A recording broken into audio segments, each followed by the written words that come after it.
E se a gente realmente vivesse o que dizemos que acreditamos? O Dr. Jorge Crespo de Toral foi o presidente do Prison Fellowship do Equador, uma rede cristã sem fins lucrativos dedicada a apoiar detentos, ex-detentos e suas famílias, promovendo programas de reabilitação, estudos bíblicos, assistência a filhos de encarcerados e advogava por reformas no sistema de justiça criminal.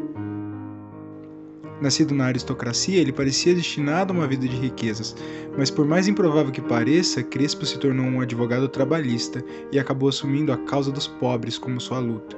Durante a tumultuada transição do Equador da ditadura militar para a democracia, Jorge Crespo foi preso 2 vezes no presídio Garcia Moreno. Nos anos 60, foi escolhido para ajudar a escrever a minuta da nova Constituição do país. Também foi candidato na primeira eleição presidencial da nação. Em 1995, o presídio Garcia Moreno transferiu a responsabilidade por uma de suas alas para o Ministério Prison Fellowship. Foi quando Charles Colson, em sua visita ao presídio, esteve com Crespo, que mostrou o trabalho da organização por ali. Durante a visita foi quando Charles viu os horrores do que chamou de um lugar onde 2 forças que disputam pela submissão do coração humano se tornam dramaticamente visíveis em uma alegoria do bem e do mal, do céu e do inferno. Lá descreveu dizendo: passamos para os corredores escuros e estreitos da primeira seção da prisão, conhecida como Pavilhão dos Detentos, onde Crespo apontou para muitas celas pretas em forma de buraco nas paredes de concreto. Essas eram câmaras de tortura. A certa altura, seu autocontrole esvaiu-se quando nos falou sobre uma cela de tortura que era na verdade um tanque de água. 12 presos dividiam cada cela, então os homens tinham que dormir em turnos ou então se estirar no chão imundo e coberto com esgoto transbordante. Estive em mais de 600 prisões em 40 países. Era pior que o acampamento permanente 35, um dos mais notórios gulags soviéticos. Pior que prisões nos lugares mais remotos da Índia, Sri Lanka e Zâmbia. O mais absurdo, as celas no pavilhão dos detentos eram para homens à espera ainda de um julgamento. Depois de inicialmente um dos guardas barrar a visita de Colson por ser, como ele disse, muito perigoso, eles entraram na prisão. Saindo do pavilhão dos detentos, entraram no chamado pavilhão C. Lá era o início do trabalho de Crespo no presídio. O que Charles viu foi isso.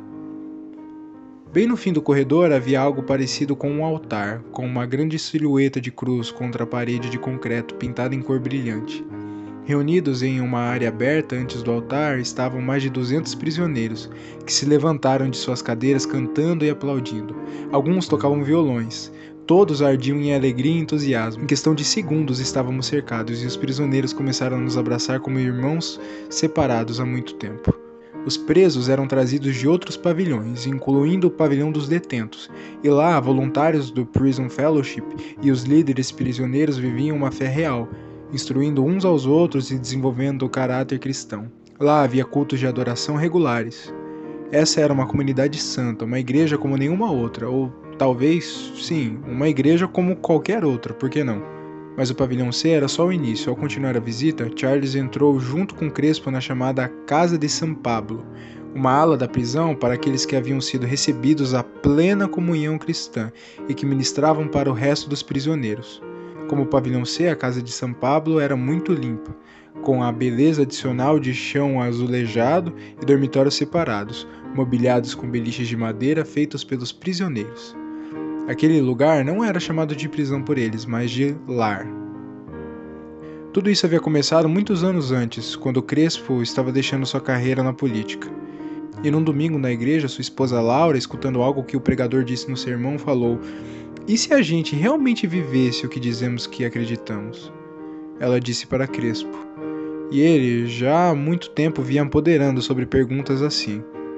Mas tudo começou com uma pergunta aparentemente simples. Mas você já se fez essa pergunta? O que você acredita faz diferença na sua vida de alguma forma? Para nós, deixar a riqueza e uma vida tão encaminhada na política como Crespo tinha feito parece loucura, mas para um cristão a loucura para o mundo é o normal. Segundo o próprio Crespo, eu sei porque Jesus vive em meio aos pobres. Eu sei porque ele se tornou pobre para servir a humanidade. Somente os pobres são ricos em misericórdia.